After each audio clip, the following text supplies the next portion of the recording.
মাস শেষে ৬,৬০০ টাকা পাই।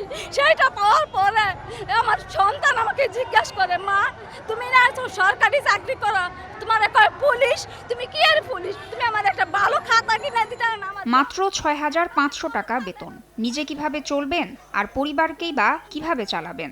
আজকে যদি আমাদের সরকার এই জাতীয়করণটা দিত, আমাদের দাবিটা মানতো, ঠিক আছে, আমাদের গ্রামে যেতে এত অবহেলা লাঞ্ছনা হইতো না।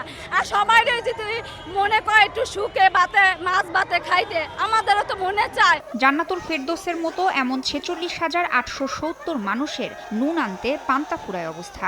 নামমাত্র বেতন নিয়ে বছরের পর বছর চাকরি করে যাচ্ছেন তারা। এমনকি চাকরি জাতীয়করণের আদেশ হলেও তা আজও কার্যকর হয়নি।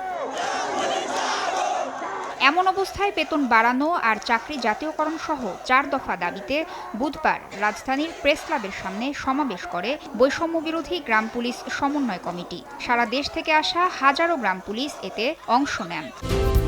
আরএফএল কিচেন সিঙ্ক, স্বাস্থ্যকর কিচেনের চিরস্থায়ী সমাধান। আমাদের জাতীয়করণ করতে হবে। বিগত দিনের সরকার আমাদের অনেক ঠকাইছে, অনেক প্রতারণা করছে।